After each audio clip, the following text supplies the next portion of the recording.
সঙ্গীতের অবদান সিনেমায় বলছো? সিনেমায় যদি বলতে হয় তাহলে হ্যাঁ, ব্যাকগ্রাউন্ডের ইম্পর্টেন্স খুব ইম্পর্ট্যান্ট আজকের তারিখে, ব্যাকগ্রাউন্ড স্কোর। কিন্তু গান আমার কানে ধরছে কম, আমি খোলাখুলি কথাটা বলবো। হ্যাঁ, কখনো কখনো এক একটা সুর আসে, ভালো অবশ্যই লাগে, ভালো কাজ হচ্ছে না বলবো না, কিন্তু হ্যাঁ, মেলোডি ভিত্তিক কাজ এবং খুব ভালো লিরিক্স, মেলোডির সমন্বয়ে একত্র হওয়া, সেটা হয়তো কিছুটা কম হচ্ছে। আপনারা দেখবেন হলে গিয়ে আপনারা মরতে পারবেন না।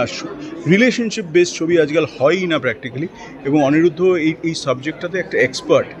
তো দুর্দান্ত করেছে ছবিটা, পারফরমেন্সেস দারুণ এবং মিউজিক্যালি খুব ইন্টেন্স। শুভা মুদগলজি গেয়েছেন, এটা পাপন গেয়েছে, একটা বাচ্চা মেয়ে টিন্নি গান করেছে, উজ্জয়িনী, অনিন্দ্য চ্যাটার্জি, এরা সবাই গান করেছে।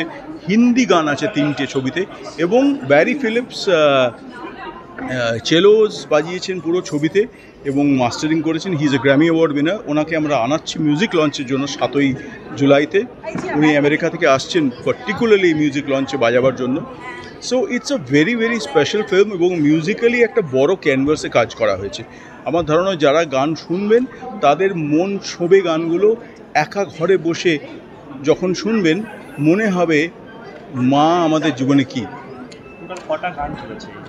4টে গান আছে, 3টে ছবিতে রয়েছে, একটা প্রমোশনাল গান। আচ্ছা, এই যে ডিয়ার মা, কিছুদিন আগেই ফাদার্স ডে গেল, সেই জায়গায় দাঁড়িয়ে ডিয়ার মা আমরা এখানেও দেখছিলাম যে দুজন মাকে নিয়ে আসা হয়েছে যারা লড়াই করে এখন অবধি রয়েছে। এরকম ছবিতে কাজ করার পর কোনো স্মৃতি মনে করছে না? হ্যাঁ, অবশ্যই। আমার জীবনে মিউজিক করা, কম্পোজিশন করার পেছনে আমার নিজের মায়ের অনেক অবদান আছে। আমার মা যদি সঙ্গীত শিল্পী না হতেন, গায়িকা না হতেন, পাটিয়ালা ঘরানা সিঙ্গার না হতেন, তাহলে হয়তো আমি তবলাবাদক হতাম, কিন্তু কম্পোজার হতাম কি না সেটার বড় একটা ডাউট আছে। সেখানে নিশ্চয়ই আমার মার প্রতি একটা বড় কৃতজ্ঞতা বোধ আমার মধ্যে জন্মেছে। ইন্টেন্স গান, এই গানগুলো শুনলে হৃদয়স্পর্শী গান, যদি কেউ আজকের তারিখে মিস করে থাকে যে কতদিন হয়ে গেল আমরা হৃদয়ে আমার বিধছে না গান, তাহলে এই গানগুলো আপনার শুনলে হৃদয়স্পর্শী লাগবে, এইটুকু আমার ধারণা। আপনারা শুনবেন গানগুলো, the songs will touch you. দাদা, বর্তমানে সিনেমা জগতে সঙ্গীতের কী রয়েছে, মানে কতটা পরিমাণ? যেমন বাংলা সিনেমা, সবাই বলছে বাংলা সিনেমার পাশে দাঁড়ান, ঠিক আগে যেভাবে বলা হতো না, এখন বাংলা সিনেমার পাশে দাঁড়াতে হচ্ছে, তাহলে সঙ্গীতের অবদানটা কীরকম রয়েছে? সঙ্গীতের অবদান সিনেমায় বলছো?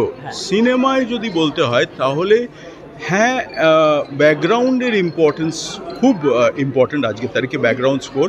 কিন্তু গান আমার কানে ধরছে কম, আমি খোলাখুলি কথাটা বলবো। হ্যাঁ, কখনো কখনো এক একটা সুর আসে, ভালো অবশ্যই লাগে, ভালো কাজ হচ্ছে না বলবো না, কিন্তু হ্যাঁ, মেলোডি ভিত্তিক কাজ এবং খুব ভালো লিরিক্স, মেলোডির সমন্বয়ে একত্র হওয়া, সেটা হয়তো কিছুটা কম হচ্ছে। ডিয়ার মার ক্ষেত্রে কিন্তু আমার মনে হয় এই জায়গাটা আপনারা অ্যাপ্রিসিয়েট করবেন, যে লিরিক্স এবং মেলোডি এক জায়গায় এসে দাঁড়িয়েছে এই ছবির ইন্টেন্সিটির সঙ্গে তাল মিলিয়ে।